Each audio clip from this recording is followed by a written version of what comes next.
Hey guys, what's up? It's the Stink Hour podcast, and we have special guest Hale Hentges on today, which is really special. What's up, Hale? Hey, thanks for having me, guys. I'm honored to be with you guys today, and go Redskins. Thank Yep. you for being here. Yes, sir. So you went to college at Bama. Who was mainly throwing to you at tight end?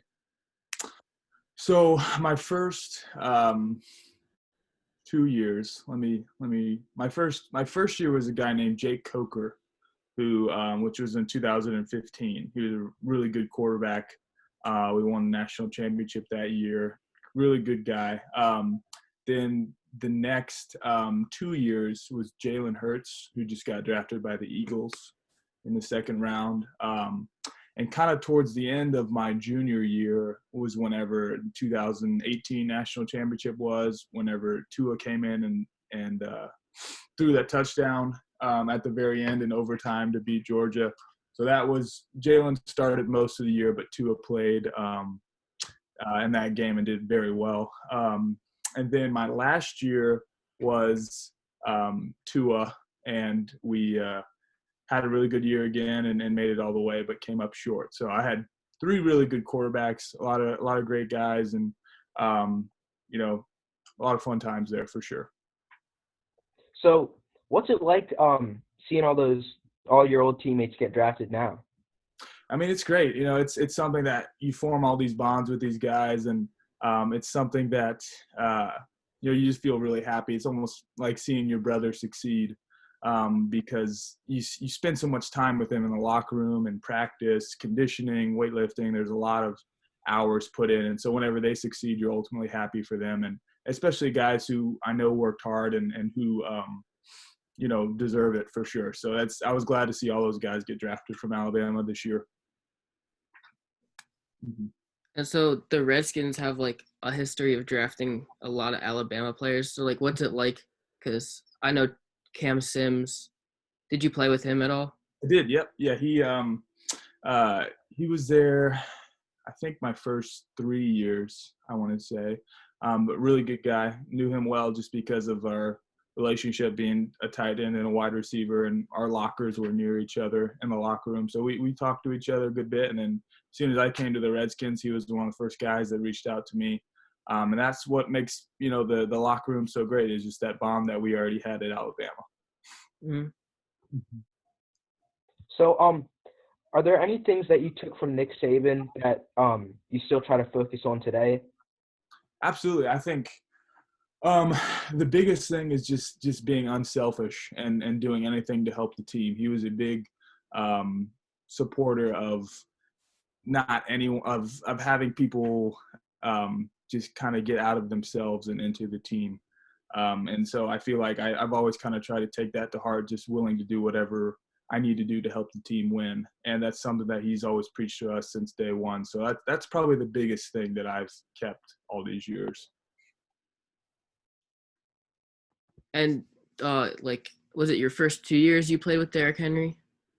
That was just my first year. So he was my freshman year in 2015. He won the Heisman that year, and then we won the national championship. And then he went to the league. So that was definitely a fun year and a real honor getting to block for him, especially seeing what he's done in the NFL. It really doesn't come as a surprise with people who's played with him in college, just knowing the amount of work he's put in and the just the kind of character he has. Was destined for success. Right. Mm-hmm. So, when you got drafted, what was that feeling? Was it just a feeling of everything paying off, or was it more than that? So it was a little different for me just because I was actually not drafted. I was undrafted. Right. And that, no big deal. I apologize. You're good to the Colts. But it kind of felt more like, okay, I have a chance, instead of I made it, I guess. And that's something that a lot of guys are going to have to go through here. And it's a long road, but I think, when you really love the game, like all of us do, it's something that you're willing to put all those hours and effort to kind of try and help you play as long as possible. So for me, it was just trying to harness everything I had to just take advantage of the one opportunity that I had. And, thankfully, the Redskins gave me another chance after the Colts let me go in October. And so with the draft going on, the Redskins decided not to draft the tight end. And they released Jordan Reed this year. So do you think your role is going to like step up if the NFL returns? Yeah, and that's obviously, hopefully the NFL returns. We all want that more than anything. Mm-hmm. But I think so much of that is just going to be trying to work as hard as I possibly can and show the coaching staff and the rest of my teammates that I'm reliable and that I can help this team win. But obviously, there is a massive hole left from Jordan Reed leaving, and he's been, a staple on the Redskins offense for years now, and he's such a good player. And also guys like Vernon Davis as well. So it's going to be, tough to replace them, but myself and the rest of the tight ends that we have are going to do our best to replace the hole that they've created. Mm-hmm. So, from college to the NFL, do you feel like there was one certain thing that you felt like you needed to work on more? Was there like a bigger difference between something specific from college and the NFL? Yeah. I would say the attention to special teams is the biggest thing because kind of in college, I was lucky enough to have a more of a prominent role on offense, and so special teams for me wasn't as much of a emphasis, and kind of because of the guys that we did have, all I had to play was kickoff return and field goal really were the big things, and then punt my last year, but we did a shield punt instead of a pro style punt.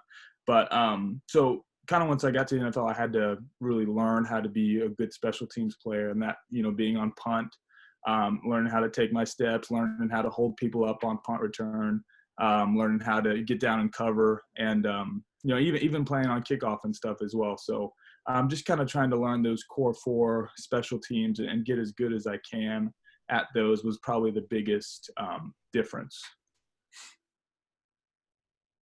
So I have a clip here, and I wanted to ask you a question about it.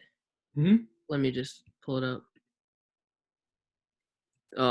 This play right here. Yeah. Keenum flushed out of the pocket, rolls to the left, throws, and shifting to make the play is Hentges. So that diving catch, what was going through your head? Just try and make a play, really. We were obviously down by 7 to the Giants, and I was in there, and I saw Case, who does this all the time in practice as well too. He's a really, really good player. That just goes back to our scramble rules that everyone kind of has in place, and anytime that he kind of goes that way, I need to try and follow him. And luckily, he actually improvised on that. So instead of going towards the sideline, which is the way he was going, he kind of threw me into the open spot. And so I just had to turn as quick as I can and try to adjust and make the play. But he gave me enough air to where I could just dive for it and go get it. And so it was a great pass by him, and thankfully a catch, because that was a little tricky. Oh, the crazy catch. Thank you. I appreciate it.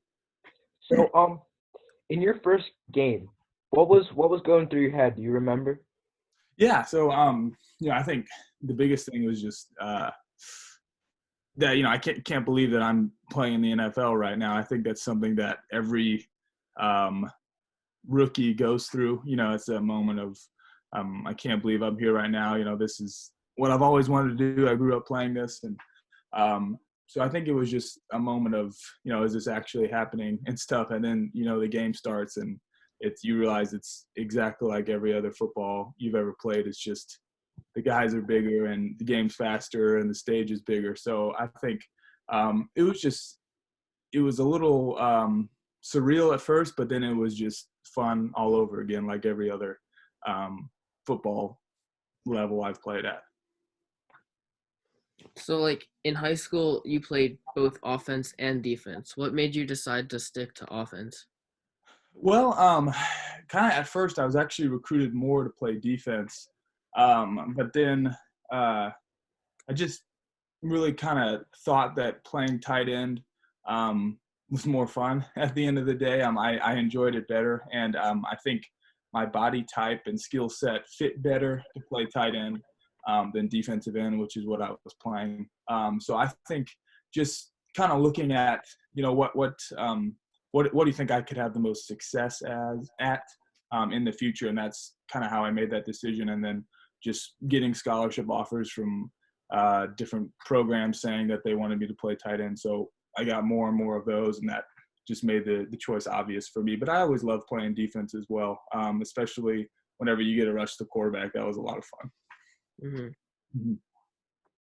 So, looking at the opponents for this season, is there one team that you look at and are looking forward for that game the most? I think they're all going to be tough. Obviously, we have a lot of work to do with the season that we had last year, and that's something that we're all especially trying hard to, not let that happen again. So, I can't really say that there's anyone that I've circled or that sticks out to me the most. I think the first game is going to be the most important for us, with just setting the tone for the whole year, because that first game is really, when you see what you're made of. So I'm especially looking forward to that one. Your first touchdown catch in the regular season, what was going through your head after the play was over? Just did that actually happen? And that was something that was just insane to think about even now to this day. Didn't think I was going to be open just because it hadn't been open in practice. Really, I was not the first option.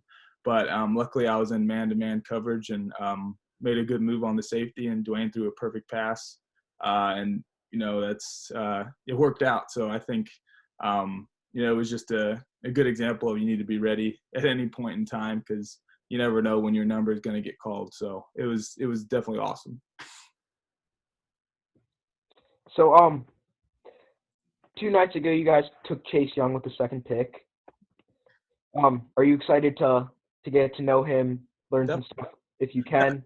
Yeah, definitely. No, hopefully this coronavirus can kind of get under control so we can get back into the facility and start to form bonds as teammates and stuff. But he seems like a phenomenal player, seems like a great guy, high character. And obviously if you're the second pick, they do plenty of research on that. So I'm sure he's everything that has been advertised, and I'm really looking forward to getting to know him and, ultimately having to try and block him as well. And does the organization send you workouts that are mandatory in the off season? Right. Well, technically what you do in the off season is never mandatory per se until you get to mandatory mini camp and mandatory veteran mini camp and stuff. So all the stuff that they send us is technically optional, but I mean, most people obviously do them because they want to be ready for the season. So yeah, they send us sample stuff we can do, just suggestions and stuff we would normally doing at this time. So they definitely help us to make sure we're in our best shape for the season. You got any more questions, Brandon? I had one question. I forgot it. Oh no, it was about the Redskins drafted a lot more wide receivers this year. So do you think they're going to utilize your role as more pass blocking or as a receiving tight end? That'll be interesting to see, just because it's a new offense, and so we're not entirely sure how it's going to go, or we know that just based on what they've done in the past, they've had a lot of success. So hopefully that translates over to what we're doing this year. But it'll be interesting to see how all the pieces fit together. But I'm just excited for the guys that we drafted and the different body types that we have moving forward. So it should be really interesting. And they have plenty of weapons in the room now to try and get Dwayne and the rest of our quarterbacks the best opportunity to be successful. And one last question. From your journey from undrafted to the NFL, what's your biggest message that you want to share? I think just never give up, because so many times along the way you're going to have doubts. You're going to have Am I good enough? Am I meant to do this? Am I, supposed to be here right now? And, just trust that what you're doing, where you're at right now is exactly where you're supposed to be, and just work hard and never look back. Thank you. Thank you so much for joining us. This is a huge moment for us, having a real NFL player on our podcast. Hey, well, thank you guys for having me. I really appreciate it. And, best of luck with everything you guys are doing. And hopefully we can talk again soon. Yeah, thank you. Yes. Have a great season. Thank you. I really appreciate it. All right. Thank you and bye. Bye-bye.